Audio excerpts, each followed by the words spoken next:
Welcome everyone to this year's Rower and Jerome virtual pilgrimage. We are so delighted to be together gathering virtually again. My name is Erin Aoyama. I'm helping Kimiko Mar and the folks at JAMP put together this pilgrimage, and I'm so delighted to welcome our first guest speaker, Delphine Hirasuna. So Delphine is the author of The Art of Gaman, Arts and Crafts from the Japanese American Internment Camps, 1942 to 1946, which chronicled how those incarcerated by the US War Department turned to using scraps and found materials to make objects of function and artistry. The Art of Gaman and its sequel, All That Remains, were the basis of a traveling exhibition mounted in 10 major US museums, including the Smithsonian American Art Museum, Renwick Gallery, and a 5-city tour of museums in Japan under the auspices of NHK Broadcasting. In addition to her focus on the art of the camps, Delphine is the author of more than a dozen books, editor of At Issue, Journal of Business and Design, and a frequent contributor to many design publications. Delphine's family were incarcerated at Rower and Jerome. So we are so lucky and excited to have Delphine here with us. And without further ado, Delphine, I'll turn it over to you. Thank you, Erin.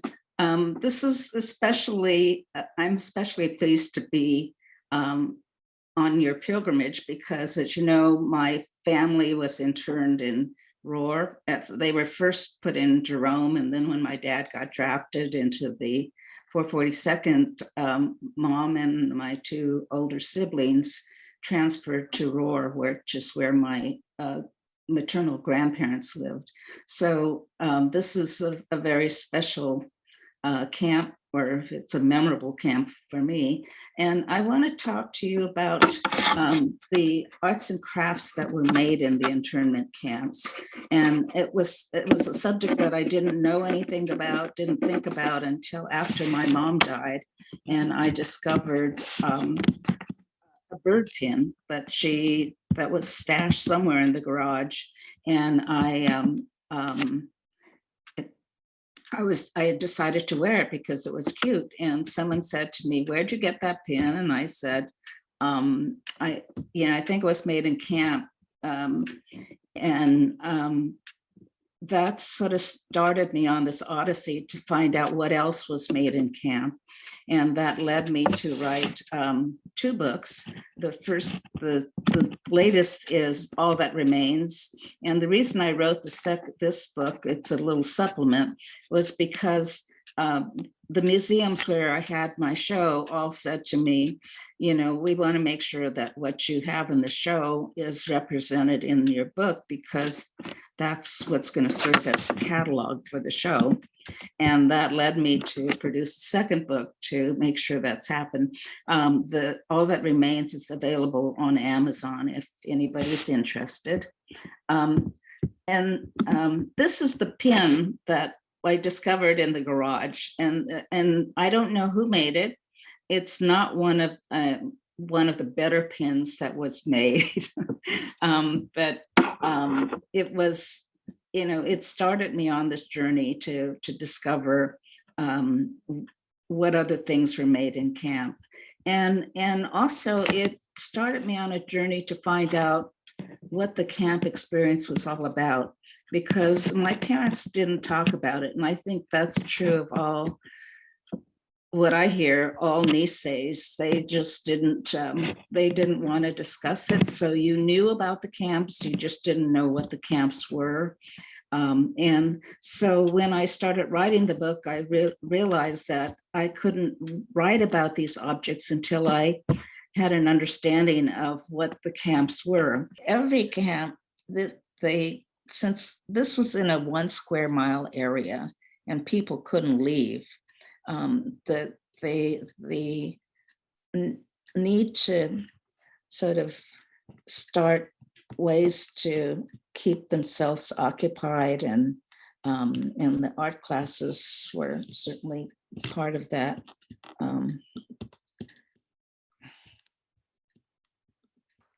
This is all of the camps. People, the women crocheted or knit or do the one thing. The part of the reason is they didn't have the money to buy things to beautify um, their cat barracks. And also they didn't have, because the weather was so different than California, they found the government start bringing in things so that they could knit for themselves, they can crochet. So every camp had, they did it partly for their own recreation, but also to keep themselves, to be out of necessity. Okay. And they, and people who didn't have, probably had never studied art before, they were working as, they were mostly gardeners, farmers, in shopkeepers, fishermen, and here they were pulled out of their daily lives and put in these barren areas, and they started taking up pastimes that they never thought about, like painting, and some of them were very, very good. And this man, he has an audience watching him. This is also one of the most popular pastimes in camp was making bird pins. And one of the reasons the making bird pins was so popular was because you didn't need many materials. It was usually, 1 or 2 square inches of wood, and a pocket knife, and a brush that you can paint. You could add paint colors to the birds. So this, in all of the camps, bird making was very popular. But the initial need when the people got into camp was to build, was just to find the basic necessities, a place to sit, a table, clothes hangers, and so this was a chair made by someone who lived in San Jose, and it, the initial chairs were very humble. They didn't have the tools to build great stuff, although enough people I've heard of snuck in some tools. They thought that they realized that they might need a hammer or something. And so, and the other thing is I had asked, how do you, where did you get your tools? And they said, well, the camps were still being built when the people got there. And so I guess the workmen often found that their tools were disappearing. And someone said to me, no one will admit to stealing hammers and saws, but everybody knows someone who did. And so this is one of the early chairs. This man who made it, he kept it in his living room until he donated it to the San Jose Museum. I think it had powerful meaning to him. And you couldn't take record players or radios or cameras into camp initially. And this was in the Assembly Center. And and they would have record night. This is like showing in drive-in movies, except they had a record player and there's this audience sitting there, very attentive and outdoors listening to the record player. And I like this one. This was a certificate given to the people who built the camp in Heart Mountain. And what's interesting about it, it was like, thank you for doing such a great job. But basically that's what it said. but the irony of decorating it with cactus on the bottom and barbed wire and a guard tower and then the barracks at the top. I don't know if the artist who drew this was knew how ironic it was, or whether he just thought it was beautifying the certificate. But it, you know, I really, it's very moving to me.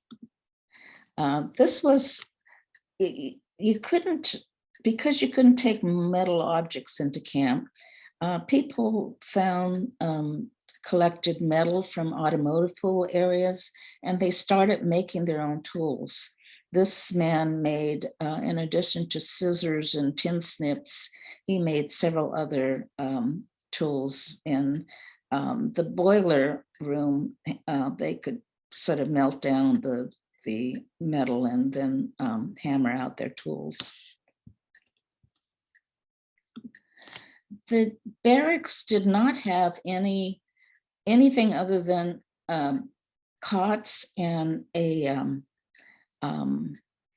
potbelly stove and a bare light bulb hanging down. The latrine, the showers, the bathing facilities, the mess hall, and everything were in different buildings. And so, and the roads were not, the grounds were not paved. And so when people walked to the bathhouse or to the bathroom, to the toilets, they found that they made these guitars, these platform sandals, because it was so they didn't have to wear their city shoes. And so there was this wearing guitars was like a cottage industry.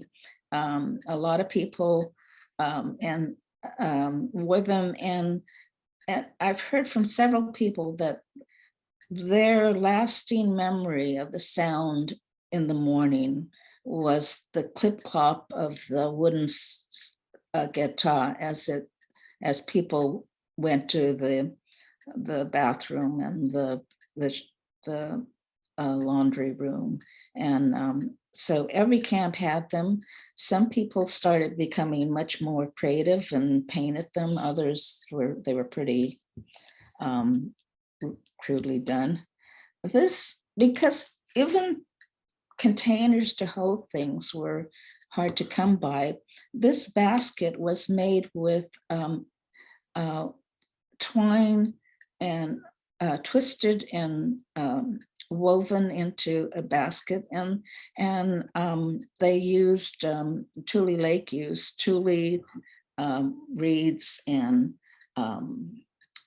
some people just twisted crepe paper and wove them and used them to weave baskets.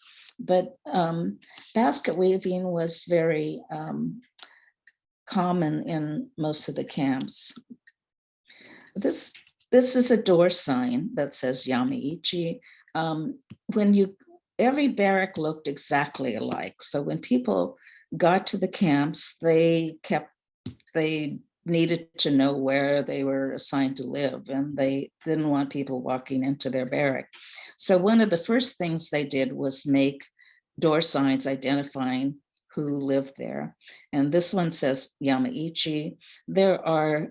There's still hundreds of door signs around, and this is one of the nicer ones, but there's some were very crude, some were in multi-languages and bilingual languages, so that but it mainly to identify who lived where. This one I love. This is a bilingual braille board. The man who made this was going blind. He knew he was going blind before he went into camp. And he was the editor of the Japanese paper in San Francisco at the time.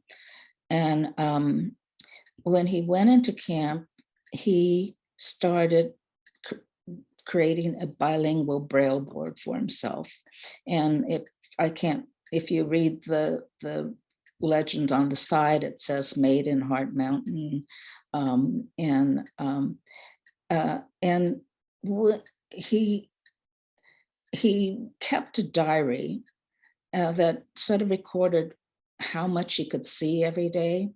And his daughter-in-law said the last entry was, "I'm standing here and it's completely dark."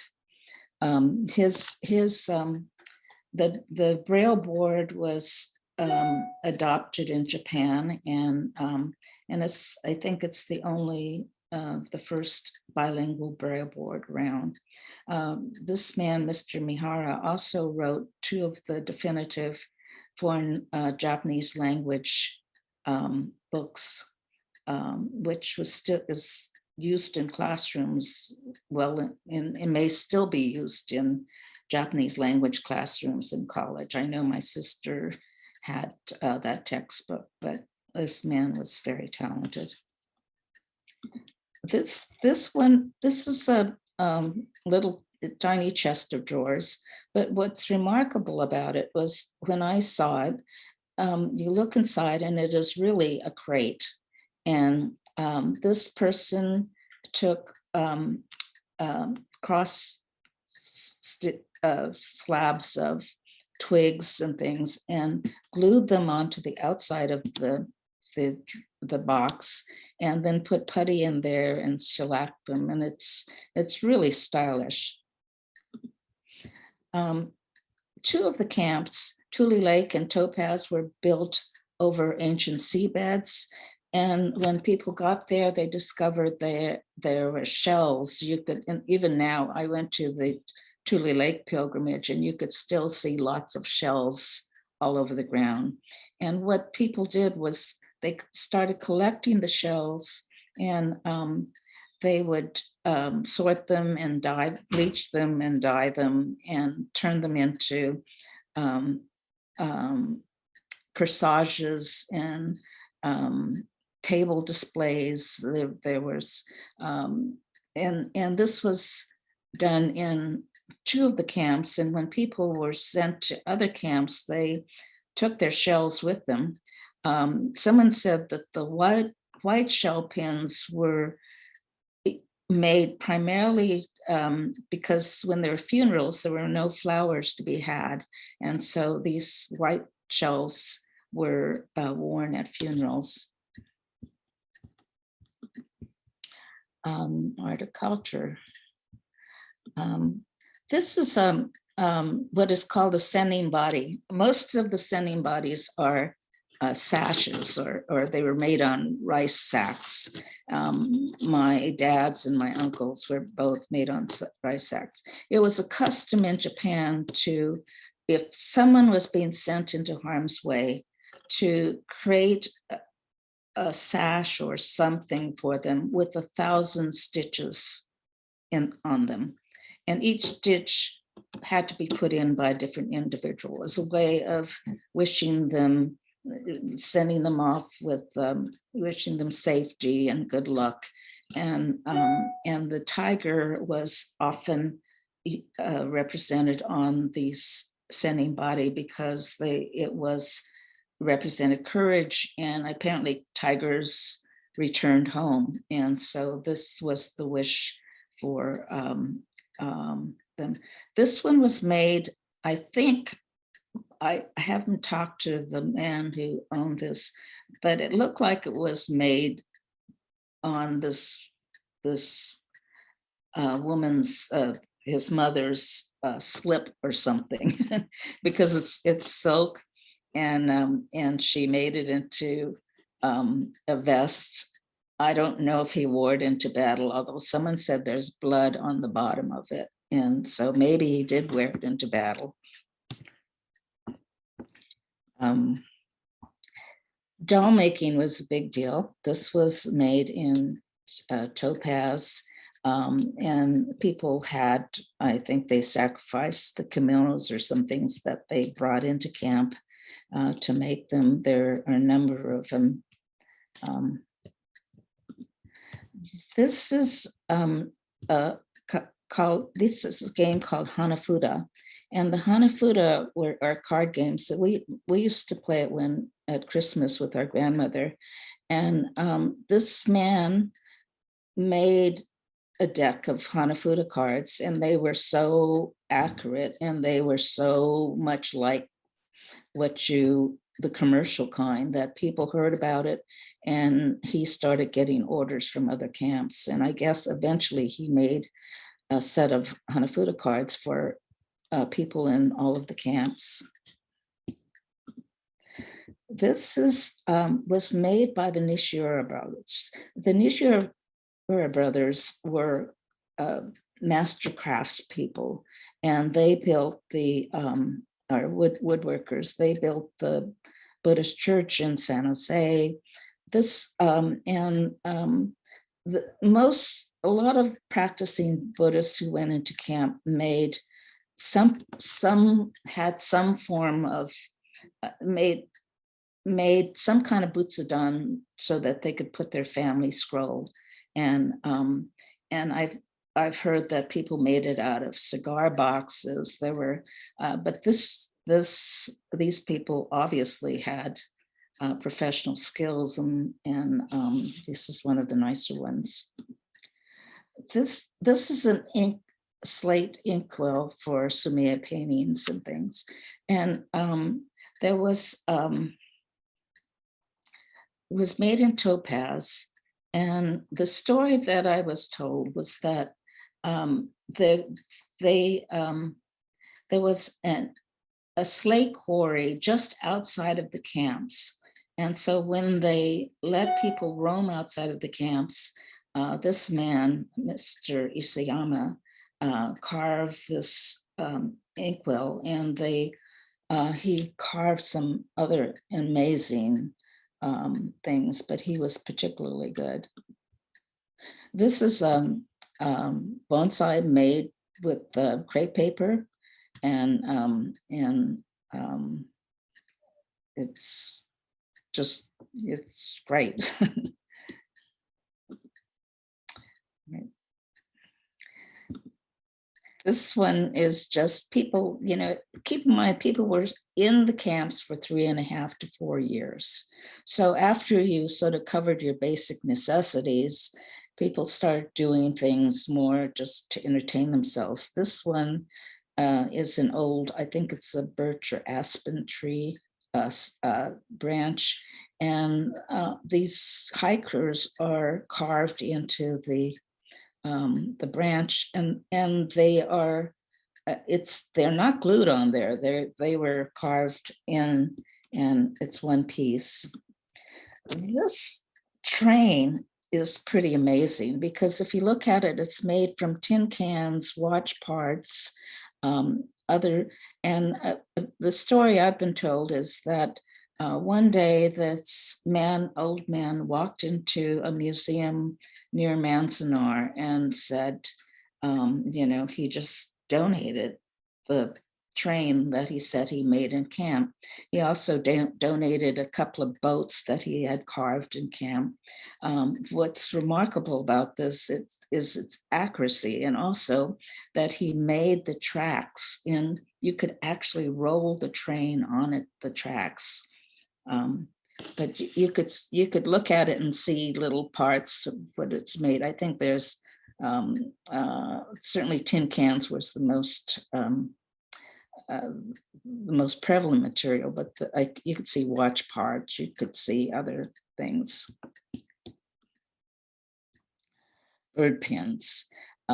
Every camp made bird pins. As they said, it didn't take much material. You just needed a little wedge of wood. And somebody said that the sides of crates that came in to the camps, they were just the right size, it's the right thickness, and people would, and they would use Audubon cards and National Geographic pictures to carve these birds. And some people, I think one man made 60 something birds that I'm aware of. And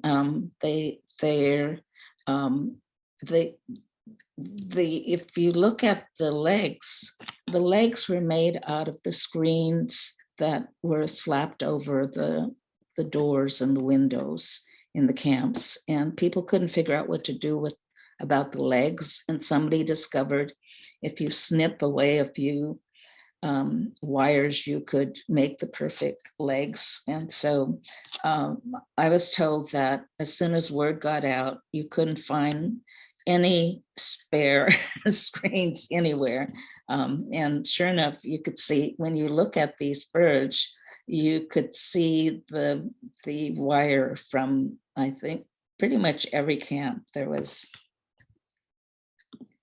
this pin was made out of sunflower seeds and shells glued onto a bottle cap. This was made in Roar. It's a cow carved by this man, the man who made the scissors, and he carved several other kinds of animals. One of the things about Roar and Jerome, mostly Roar, is that because they were in a forested area, they had access to a lot of wood that wasn't available in the other camps. And so some of the most amazing wooden carved objects came out of Roar.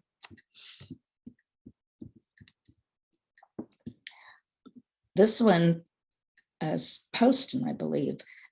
This is, people would roam around the countryside and look for just natural materials. This man picked up a branch in the desert, and he turned it into a snake, added the little tongue in there, and he apparently he volunteered to work in the firewood gathering crew because he loved to go around looking for odd shaped objects. And he had, I don't know how many he brought back. He brought quite a few back. When I went to borrow this, he had maybe 50 in his house. And his daughter told me that someone broke into his house before and they stole a lot of other ones. So he made a lot of interesting carvings from wood that he picked up as part of the firewood crew. This was made by my grandfather. It's an elephant standing on a globe. He liked to carve a lot, even after the war. We remember him sort of whittling on this and that. And he made he liked to make whirligigs and things and he was in Roar as well. My mother's side of the family was they were all stationed in Roar. So this was one that he carved. This was done on the back of the evacuation notice. This boy, he was, I think, a teenager at the time. Because paper was so rare, he found the evacuation notice and cut it in pieces, and he made these sketches, watercolor sketches of Tule Lake. And you see this, what's interesting is a lot of the material that paintings and drawings were done on was scrap paper. You see the backs of boxes and things because people didn't have access to, or they didn't have the money to buy the clean materials. So whatever scrap they could find, they used to draw on, to turn into something else. There was a camp in Santa Fe. This was one of the place where the people who were arrested by the FBI were sent. And when their case was heard, they were released to join their families in the regular internment camps. In this case, this man was being released, and his other prison mates all signed a handkerchief for him to take as a memento of his knowing them. This painting picture was done by Churo Abata, who is one of the most famous artists who came out of camp. He was also the one who encouraged the authorities to let him start an arts program in camp. And he sketched, he painted every day. He was, in this case, this is a famous case. This is in Topaz. And on April 11th, 1943, there's a man named Mr. Wakasa who saw a wild, I think it's a coyote. I heard it was a dog, and it was very near the barbed wire fence. He went over there to try to catch it. The guard yelled for him to halt. He got too near the barbed wire fence, and he couldn't hear. It was a windy day. And he didn't halt, and the guard shot him and he died. This was really one of the most momentous occasions in Tule Lake, because and someone said that the entire camp showed up for the funeral there. But it all sort of started with this man trying to catch a dog and being shot. This is, I think, Topaz as well. And the temperature was really hot, and it was desert. And in the winter, it snowed. There were no trees anywhere in most of these camps. And there were coal piles. So the way people heated their barracks is there were piles of coal left around, and people went to get coal and to run their potbelly stove.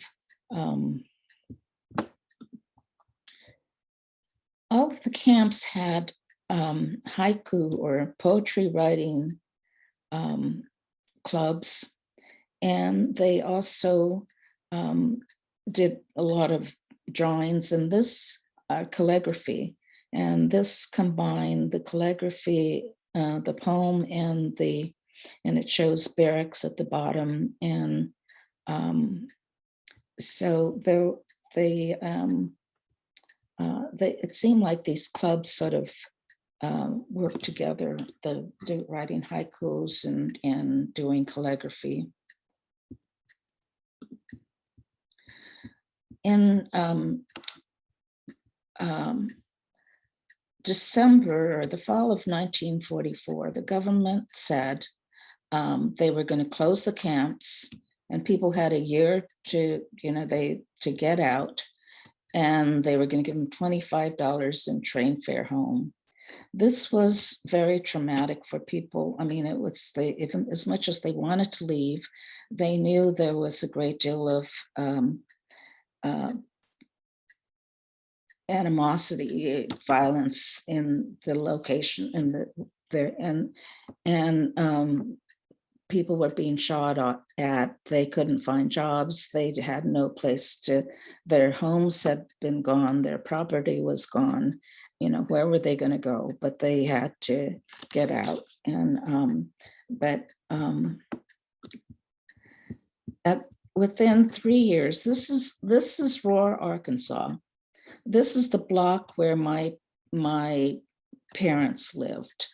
And if you could imagine, initially, it's just barren ground, nothing. But people wanted to make their homes or their barracks into homes. And so they planted gardens, they planted little shrubs. They put up awnings outside of their barrack. I had read that when the camps closed, people weren't so sad about leaving the camps, but they were sad about leaving the gardens that they had built. And this is the block where my my parents lived. And my dad was in the army, but my mom and my two older siblings lived here. Um, this is a desert in, I think it might be post-intermittent um, Gila River, but keep in mind this is desert. This person took it upon himself to build a harbor with if you see a lighthouse, you see a little flag, you see a bridge, and someone said, it was ambitious to do this, but also keep in mind that the only water source available was the laundry. They had to bring water to fill this harbor from the laundry room, and you could see the clothes drying on behind there. And I don't know whether they built the harbor near the laundry room so that they could get access to water, or vice versa. But anyway, this is a really remarkable effort from this person.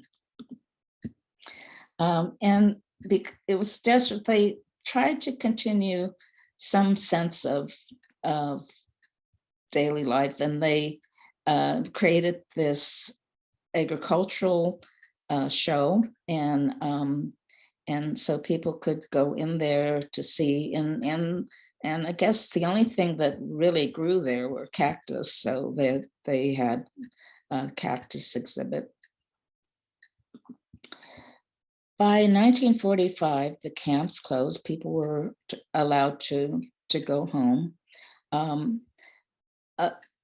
Most of the people eventually came back to the West Coast, but they, at that time, also a lot of people went to, because you could leave the camps if you could find a job, or if you found someone who could sponsor you to go to school or to hire you during the when people were in camp, a lot of people left to go to the East Coast, to Chicago, but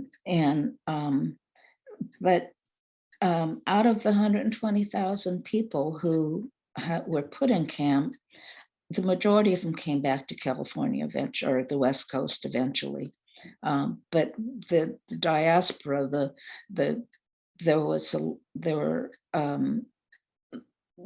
people you see living on the outside of the West Coast, a lot of them, you hear that they went there right after the war, or just as they were managed to find a job or go to school on the East Coast.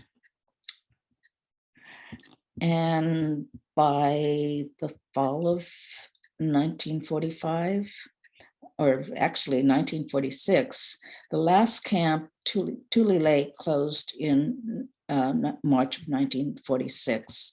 And then the camps were closed, and that was the end of the war. Thank you. Wow. Thank you so much, Delphine.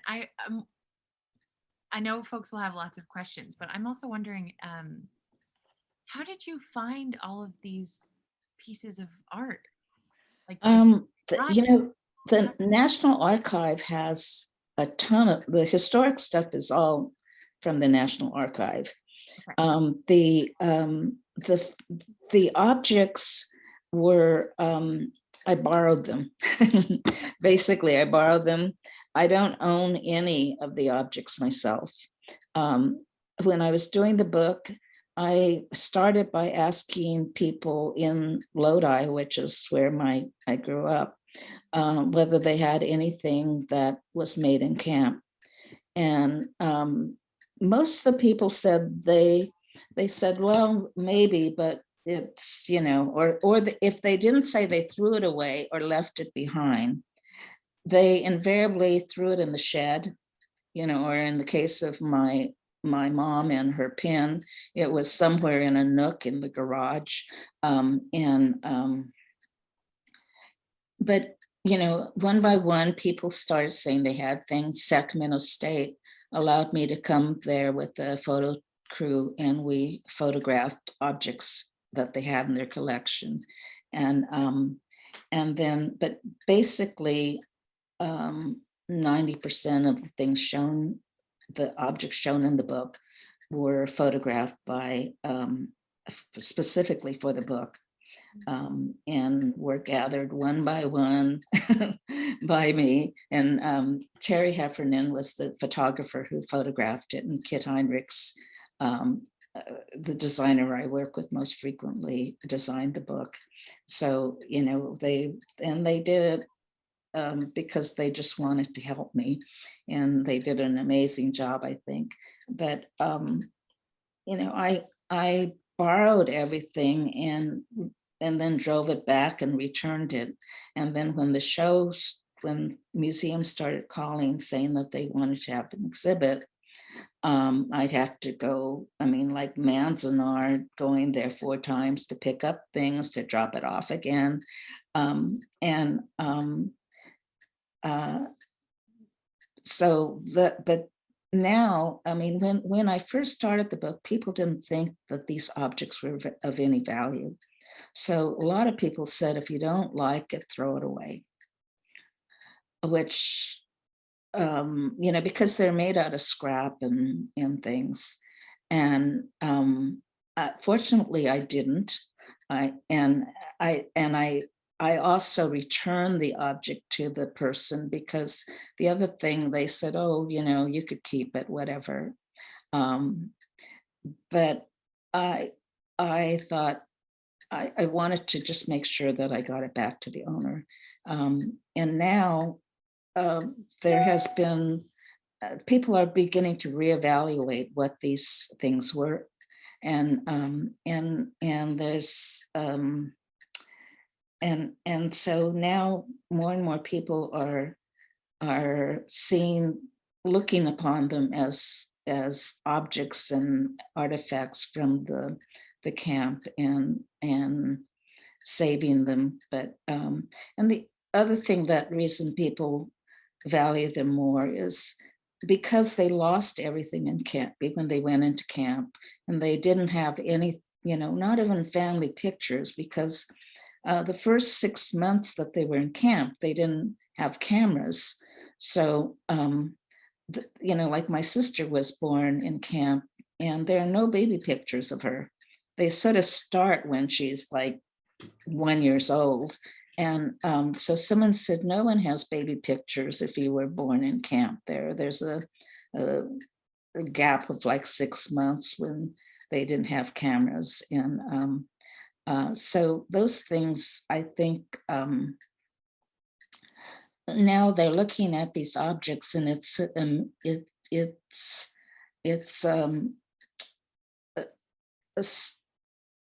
one of the heirlooms from the camp experience, and I think it also gives them a sense of pride that their grandparents or parents didn't, were productive during that time and tried to create things of beauty. They didn't just give up, and all of that. I think it has, importance um, to our generation, certainly, and there's a lot more.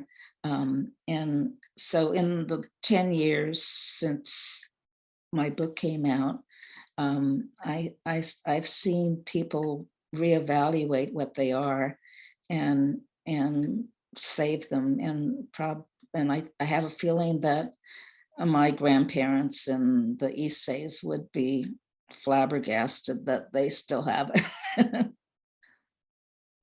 But I think it's so beautiful the way that your book and the way you talk about your book and these objects gives a little bit of history to these things that maybe, were made from scrap, or were made from Mhm, a piece of mhm, wood that was shaped weirdly, but to mhm, understand the story behind it does mhm. give so much meaning. And I think your book does such a beautiful job of helping us find that meaning or remember that meaning.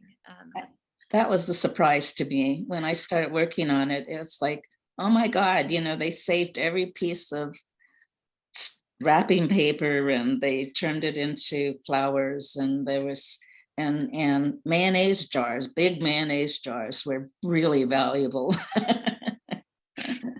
So About the like that extra lumber and how mhm, tools were made and the tools mhm, disappearing. No one knows what happened, but those tools mhm. disappearing. Yeah, Yeah, yeah. those are great stories that you can miss, I think, if you're just looking at the broader. Mhm, mhm. I have one last question for Sure. you. Just to think Mhm. about, it's been 10 years since this book's come out. Is there a particular meaning or lesson or message that you hope folks come away with from reading your book and seeing the beautiful objects, but photographs of them as well? Mhm. Well, when I started the book in 2000, my mom died in 2000, and that's when I found the bird pen. I was just doing it because I had just finished another book and I was looking for a subject. I was not thinking, I didn't know a whole lot about the camps. My parents didn't talk about the camps. Their friends didn't talk about the camps. So, and, it put me on a journey. I had to, I realized as I started gathering these things that I couldn't write the book without explaining where the objects came from, why they were made the way they were. And I several times during the course of writing the books, because I had a lot of these objects in my office, and I would just sort of sit there and stare at them and thinking, what would I do if I were in camp? Would I have um, the courage to, overcome this and try to create something beautiful? Would I, if I were in the desert, would I try to paint scenes? My respect for what the Issei's and Nisei's did, mostly Issei's. The average age of the Nisei's was 17. They were in camp, they were young. So they were going to dances, and they started their own little swing bands and things like that. But most of what you see in the book were done by Issei's, and for them to rise above their circumstances is pretty remarkable. And the other thing that I found really remarkable was I knew a lot of the history of the people who, because I borrowed them from, my family, and they were not professional artists. They were, I mean, most of the people who I knew were farmers, and I wouldn't have thought they had a creative bone in their body. I mean, that's not giving them enough credit, but, I thought, most of the time they're in the field, they're holding a shovel, they talk about whether it's going to be a good crop this year or whatever. And then I see something like the cow that was made by this man, and I was continually blown away. Um, and and I started to wonder, what the average person was capable of doing, because we know the famous artists who had been in camp. There was the Isamu Noguchi and Ruth Ozawa, and who was and Henry Sugimoto, who was in Roar.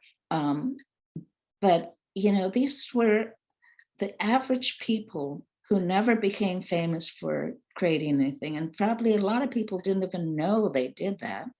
And to see that, and you really wonder what people are capable of making, and I don't have a creative bone in my, or I can't draw a straight line, much less anything else.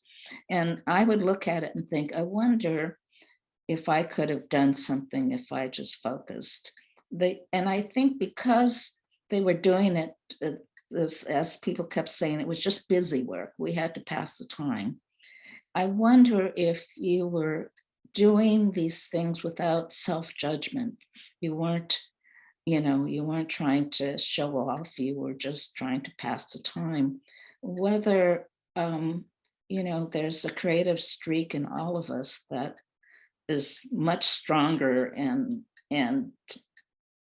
more talented than we realize. And I'd like to believe that maybe I could have done something. I'm sure that you could have. Well, thank you so much, Delphine. This has You're been welcome. just really wonderful and beautiful to hear about. And folks, thank you so much for watching. If you're tuning into this, please join us on Saturday, April 10th at 10 a.m. Pacific time. Delphine will be in conversation with Marilyn Chase and talking a little bit more about her own family stories and memories. So any questions you might have about this presentation, I'm sure you can also bring that morning to ask Delphine. So thank you so much for your time, Delphine. You're We welcome. so Thank appreciate you. it. This was great. Thank you.